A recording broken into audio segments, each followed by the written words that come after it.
You picked up a habit today. You didn't choose it, you didn't notice it arrive. Maybe it was the way you went quiet during an argument. Maybe it was the way you apologized for taking up space. Maybe it was the way you checked the door twice before you could sleep. Where did that come from? You think you built yourself from scratch. Every choice, every reaction, every quiet rule you live by, you assume it's yours. But most of it isn't. Most of it was handed to you before you were old enough to say no. Inheritance isn't only money. It isn't only a house or a name or a face in the mirror that looks like someone else's. The realest inheritance is invisible. It's the way your father flinched at conflict, and now you flinch too.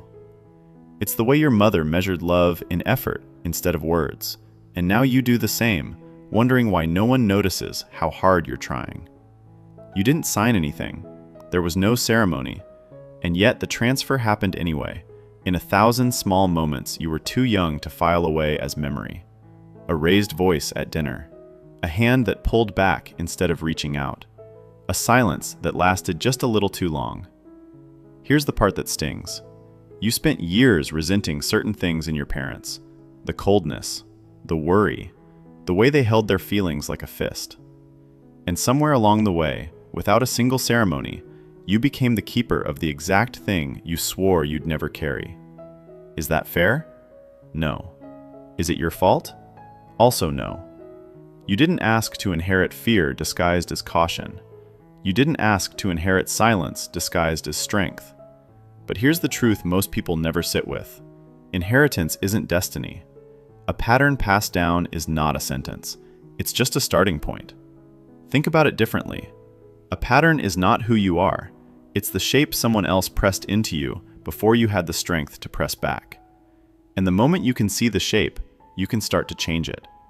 This is the counterintuitive part. Most people try to fight inheritance by rejecting their parents completely, by becoming the opposite of everything they were. But opposition is still control. If your father was distant and you become suffocating, you haven't broken the pattern.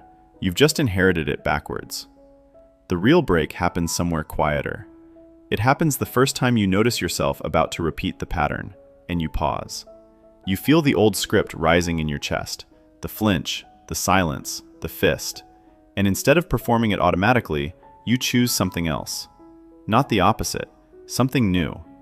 That pause is the whole inheritance, rewritten in real time. Look at your own life today.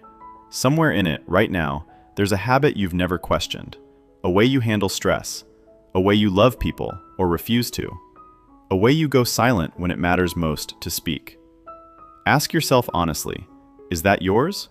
Or is that something you were simply handed, the way you were handed your eye color, without ever being asked? You don't have to carry everything you were given.